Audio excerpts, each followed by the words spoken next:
ஆண்டவராக இயேசு கிறிஸ்துவின் நாமத்தில் உங்களுக்கு அன்பின் வாழ்த்துதலை தெரிவித்துக் கொள்கிறேன். தேவன் 7 மாதங்களை முடித்து 8வது மாதத்துக்குள்ளே கர்த்தர் நம்மளை கொண்டு வந்திருக்கிறார். இந்த 8வது மாதத்திலேயும் ஆண்டவர் நம்மோடு கூட இருந்து பெரிய காரியங்களை செய்வாராக. இன்றைக்கும் ஒரு வேத வசனத்தை வாசிக்கலாம்.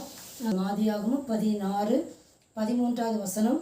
அப்பொழுது அவள் என்னை காண்பவரை நானும் இவ்விடத்தில் கண்டேன் அல்லவா என்று சொல்லி தன்னோடே பேசின கர்த்தருக்கு நீர் என்னை காண்கிற தேவன் என்று பெயரிட்டாள் என்று எழுதப்பட்டிருக்கிறது.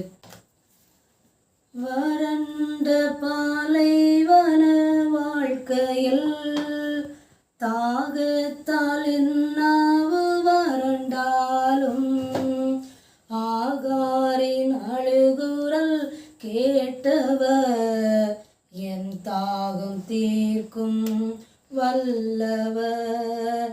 வறண்ட பாலைவன வாழ்க்கையில் தாகத்தால் என்னாவு வறண்டாலும் ஆகாரின் அழுகுரல் கேட்டவர் என் தாகம் தீர்க்கும் வல்லவர். நீரன் சொந்தம் நீரன் பக்கம் துன்ப வேளைகளில் ஆழியின் ஆழங்களில் ஆனந்தம் நீரனுக்கு. நீரன் சொந்தம் நீரன் பக்கம் துன்ப வேளைகளில் ஆழியின் ஆழங்களில் ஆனந்தம் நீர் எனக்கு. இந்த 16வது ஆதியாகமம் 16வது அதிகாரத்தில் ஆபிரகாமினுடைய மனைவிக்கு சாராளுக்கு பிள்ளை இல்லை. பிள்ளை இல்லாததுனால சாராள் என்ன செய்கிறா, தன்னுடைய வீட்டிலே அடிமை வேலை பார்த்து கொண்டிருந்த ஆகார் என்கிறதான ஒரு பெண்ணை ஆபிரகாம் மனைவியாக கொடுக்கிறாள். தான் கர்ப்பவதியானதை கண்டபோது ஆகார் சாராளை அற்பமாக எண்ணினாள் என்று சொல்லி அங்கே எழுதப்பட்டிருக்கிறது. அது நிமித்தமாக சாராள் என்ன செய்கிறா, ஆகாரை மிகவும் கடினமாக நடத்துகிறா. அந்த கடினமாக நடத்துறதுனால அதை அவளால் தாங்கி கொள்ள முடியவில்லை. இதனால் அவள் என்ன செய்கிறான்னா, அந்த வீட்டை விட்டு ஓடி போகிற ஒரு சூழ்நிலை வருகிறது. வனாந்தரத்தில் அவள் நடந்து போய் கொண்டிருக்கிறாள். ரொம்ப ஒரு தனிமையான ஒரு சூழ்நிலை. அந்த நேரத்தில் தான் தேவதூதன் அந்த ஆகாரை சந்திக்கிறார். 8வது வசனத்தில் சாராயின் அடிமை பெண்ணாகிய ஆகாரே எங்கே இருந்து வருகிறாய், எங்கே போகிறாய் என்று கேட்டார். கேட்கும்போது அவள் சொல்கிறா, நான் என் நாச்சியார் ஆகிய சாராயை விட்டு ஓடி போகிறேன் என்று அவள் சொல்கிறத நமக்கு பார்க்க முடியும். இந்த காரியத்திலையும் கூட ஆகார் வனாந்தரத்தில் நடந்து போய் கொண்டிருந்தாள். இந்த வார்த்தையை கேட்கிற உங்களுடைய வாழ்க்கையிலையும் கூட 7 மாதங்களை நம்ம கடந்து வந்திருக்கிறோம். 7 மாதங்களிலேயும் பெரும்பான்மையான நாட்கள் ஒருவேளை வனாந்தரத்தில் போகிறதான ஒரு வாழ்க்கையை போல உங்கள் வாழ்க்கை இருந்திருக்கலாம். ஏதோ ஒரு கடினமான சூழ்நிலை, அந்த சூழ்நிலையை நம்ம தாங்கி கொள்ள முடியாததுனால வனாந்தரத்தில் போகிறது போல நம்முடைய வாழ்க்கை இருந்து கொண்டு இருக்கலாம். யாரும் என்னை பார்க்கவில்லையே, யாரும் என்னை கவனிக்கவில்லையே, நான் தனிமையாக நடந்து கொண்டிருக்கிறேனே, அடுத்தது என்ன சம்பவிக்கும், வனாந்தரத்தில் யாரும் இருக்க மாட்டாங்க, எப்போ வேணுமானாலும் என்ன வேண்டுமானாலும் நடக்கலாம். அப்படிப்பட்ட ஒரு கடினமான சூழ்நிலை வழியாக தான் ஆகார் போய் கொண்டிருந்தாள்.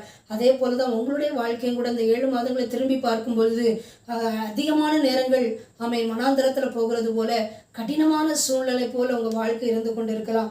ஆனால் 13வது வசனத்தில் அவள் சொல்லுகிறாள், என்னை காண்பவரை நானும் இவ்விடத்தில் கண்டேன் அல்லவா என்று சொல்லி தன்னோடு பேசின கர்த்தருக்கு நீர் என்னை காண்கிற தேவன் என்று ஒரு பெயரை கொடுக்கிறதை நம்ம பார்க்கணும். நம்முடைய ஆண்டவர் நம்மளை காண்கிற தேவன், நம்மளை படைத்தவர் மாத்திரமல்ல, நம்மளை காண்கிற தேவனாய் இருக்கிறார். வேத வசனம் கூட சொல்கிறது. சங்கீதங்களின் புஸ்தகம் 139வது சங்கீதத்தில் 9வது வசனம் அங்கே தெளிவாக எழுதப்பட்டுகிறது. 139வது சங்கீதம் 9வது வசனம் என்ன சொல்கிறது, நான் வானத்துக்கு ஏறினாலும் நீர் அங்கேயும் இருக்கிறீர், நான் பாதாளத்தில் படுக்கை போட்டாலும் நீர் அங்கேயும் இருக்கிறீர். 9வது வசனம், நான் விடியற் காலத்து செட்டைகளை எடுத்து சமுத்திரத்தின் கடையாந்தரங்களிலே போய் தங்கினாலும் அங்கேயும் உமது கை என்னை நடத்தும், உமது வலது கரம் என்னை பிடிக்கும். அப்படின்னு சொல்லி எழுதப்பட்டிருக்கிறது. அதே போல் 7வது வசனத்தில் உம்முடைய ஆவிக்கு மறைவாக நான் எங்கே போவேன், உம்முடைய சமூகத்தை விட்டு நான் எங்கே ஓடுவேன் என்று எழுதப்பட்டிருக்கிறது. ஆண்டவராகிய தேவன் நம்மளை காண்கிறவராக இருக்கிறார். நம்ம நடந்து வருகிற சூழ்நிலைகள் அவருக்கு தெரியும். நாம் நடந்து வருகிற பாதை அவருக்கு தெரியும். இன்றைக்கு என்ன நடக்கும், நாளைக்கு என்ன நடக்கும், எல்லாமே அறிந்தவர் நம்முடைய ஆண்டவர். அதனால தான் அவள் அந்த பெயரை சொல்லணும், என்னை காண்கிறவரை நான் இவ்விடத்திலே கண்டேன் என்று சொல்லி நீர் என்னை காண்கிற தேவன் என்று அவள் பெயர் வைக்கிறதை நம்ம பார்க்க முடியும். இன்றைக்கும் இதை கேட்டுக்கொண்டிருக்கிற அன்பானவர்களே, உங்களை தேவன் காண்கிறவராக இருக்கிறார்.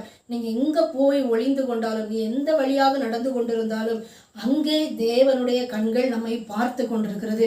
இன்னும் பார்க்கும் பொழுது 2 நாளாகமத்தின் புஸ்தகம் 16வது அதிகாரத்தில் 9வது வசனம் இப்படியாக சொல்லப்பட்டிருக்கிறது. 2 நாளாகமம் 16வது அதிகாரம் 9வது வசனம் என்ன சொல்லுகிறது பாருங்க.